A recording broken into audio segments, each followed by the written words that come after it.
So with that said, you can be sending me your questions, and I've already got a couple here, which is great. I'm going to start off with a question that I received actually earlier in the week. So I said to you that you could send it to me earlier, then I'll come to some of these here. But earlier in the week, I got a question from someone, and this is their question. Why do we still sin? If we have a new heart and a new nature and are dead to sin, why is it so easy to sin? I don't know if you've wrestled with that question. I'm sure it's come up in your thoughts sometimes, Lord. 2 Corinthians chapter 5, the old is gone, the new has come, the new nature is here. What in the world is going on with this propensity I have, and even this attraction I have to things that are ungodly, the things that are sinful, if that's all passed away? So let me just try to kind of give you some thoughts here. The Bible, when it talks about sin, talks about it coming at you in three directions. The first one is that inner propensity for you to try and do life without God.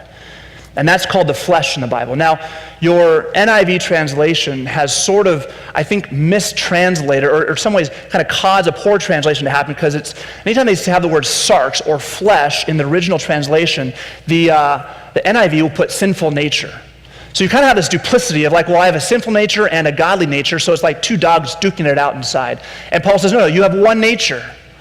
So to maintain that idea of flesh is important. And flesh really, again, is that propensity that we have to do life apart from God, autonomously apart from Him on our own. That we would rather be God than Him be God. Now, that's this stuff here. Doesn't mean that this is bad inherently. It just means that it has been cursed. And Romans chapter 1 really has this laid out in a big way.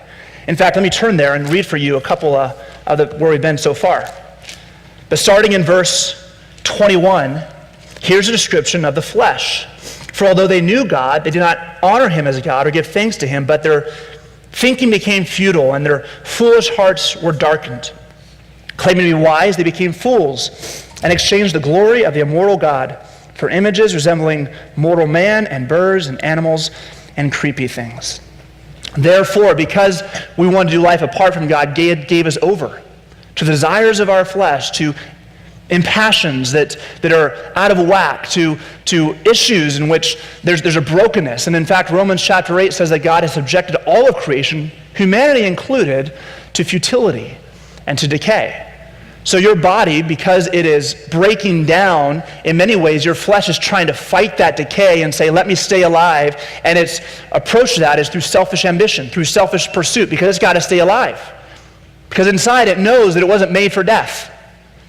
So here you have the flesh, and that's an internal kind of drawing that you have not been liberated from yet. The resurrection gives us hope because we see Christ glorified in His body, and Paul says that is our hope in 1 Corinthians chapter 15. That's what we await for. We too one day will shed these earthly tents and be clothed with light, be clothed with glory, as Christ was. So we still await that day, but in the meantime, we have this new nature, but we are still fleshly. That's an internal kind of reason. But there's also two other external reasons. There's the world, the systems, the values, the institutions of the world that speak and trying to kind of convince you of certain things. And Paul says in Colossians chapter 2 to not take the philosophies of this world that are empty and deceitful, that are based upon human tradition, but set your mind on things above, on God. So the world is under the influence of the third external reason, and that's the devil. The devil is trying to convince you that you can do life without God. I mean, that was the whole Genesis chapter 2, right? Did God really say, you will be like God if you just go down this road? So there's this external influences that the flesh resonates with because it's not yet been glorified, and so there's this propensity in which you are prone to be lied to. Now, as God's Spirit lives inside of you, you are now given the ability to kind of discern, right? Discern right from wrong, discern good from evil, discern God's will and the world's will, discern God's will and the devil's will, discern the flesh's will and the Spirit's will. You now have that inside you, and so that's where you start to feel a bit of a tension. I hope I'm speaking to the choir because that's kind of the experience I think most Christians have. And that's why I would say we sin, because we have not yet been glorified in the body. Our flesh is still corrupt, still subject to decay, but we, as Romans 8 says, that we await the day when the children, the sons of God, will be brought into adoption, and the creation will be released from that bondage to decay. That's where we're going to Romans. So we still live in that state, that situation. Here's a couple verses. John chapter 3, 1 John chapter 3, verse 1 through 3 says this. See what kind of love the Father has given us, that we should be called children of God. And so we are. Statement of fact, present day, now. If you are a follower of Christ, then you're a child of God, period.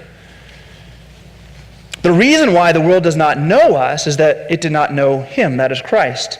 Beloved, in case you're wondering if you're God's child because you struggle with sin, we are God's children now, and what we will be has not yet appeared. But we know that when he, that is Christ, appears, we shall be like him, because we shall see him as he is. So that's his description. In this state, there is that battle, there is that conflict, and Jesus even says, hey, in this world you have troubles, not only because of the external forces, but because of the internal fightings, internal cravings, the fleshly cravings. But take heart, I've overcome the world. So we move through this world. Yes, at times we succumb to sin, right?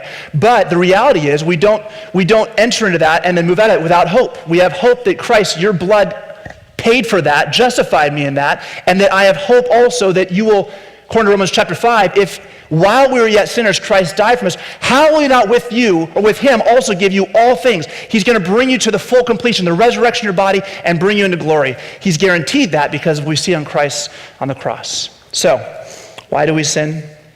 There's kind of a long answer for you. But it really kind of comes down to the impacts of the flesh, the world, and the devil, of which the flesh will be glorified. When we have the resurrection, the world will be kind of resurrected and glorified, and the devil will be no more. So all those influences will be removed, and you'll be able to walk in alignment with your desires entirely. So that's kind of a hope, isn't it?